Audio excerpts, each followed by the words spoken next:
today we are in Abby's farm. We will be having lunch here. It's located in Magalang, Pampanga.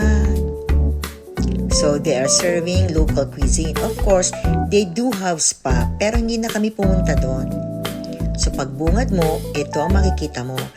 It feels like home. Alam mo yung place na parang sinauna, yung mga panahon pa ng kopong-kopong. O diba, ang daming hapagkainan. Ba't ibang klase, depende sa grupo mo.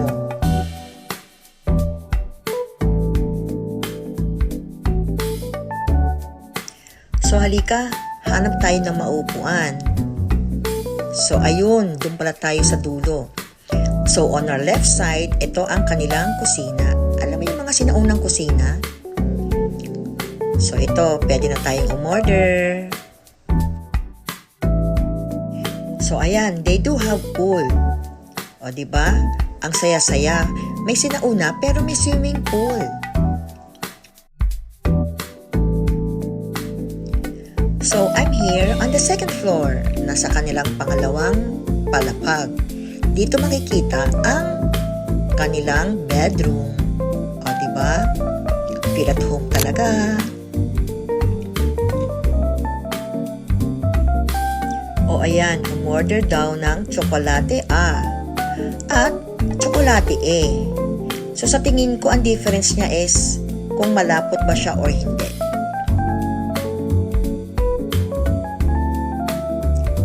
So umorder din tayo ng watermelon at tamarind juice. So meron tayong crispy pata, sisig, pinakbet, beef tajang, gising-gising. Happy tummy na naman!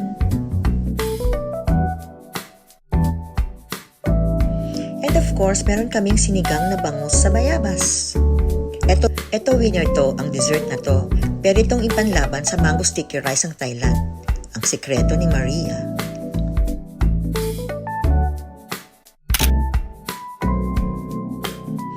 So halika, tingnan natin ang kapaligiran.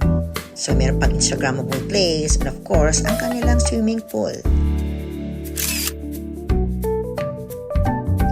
So gusto namin magkape. So we tried Alteza. So here, makikita natin ang kapaligiran is mostly mga bangka. So I just don't know the history of this place. So bakit puro bangka?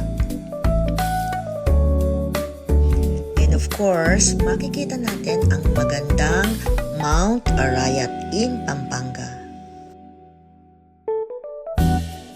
Here in Mount Arayat, dito daw nakatira ang isang fairy or diwata known as Maria Sinukuan. That is, kung alam pa natin ang history. Mount Arayat is good for hiking too. Kaya lang, hindi na muna natin gagawin yun dahil masyado malayo. But actually, this place is around 1 hour and 45 minutes from Quezon City. Pero teka, mukhang nakalimutan na yata natin mag-coffee. Ang init kasi ng panahon. Very humid at this time.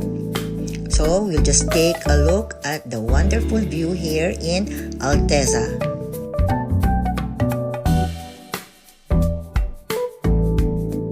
O, diba? Meron pa silang river. Actually, meron sa side dito, meron silang villa na pinaparent. Pero hindi muna tayo mag-stay doon because we just visited this place for the first time.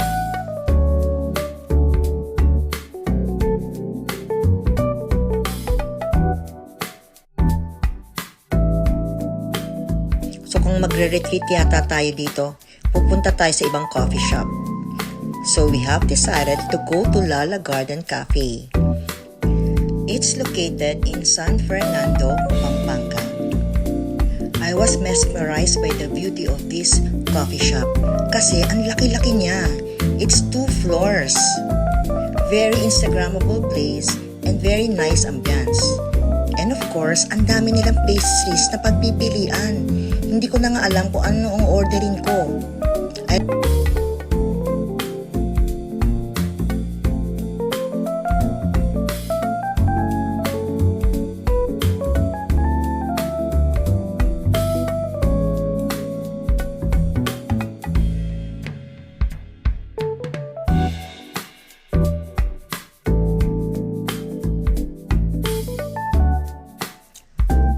So after we ordered, nandito na kami sa second floor para mas quiet and nice ambience. O diba? Ang ganda talaga.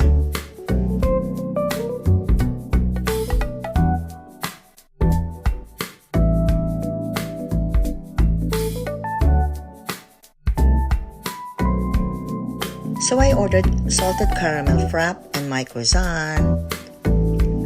So yummy talaga. So let's have some coffee. And we stayed here for a few hours before heading back to Manila. Till next time!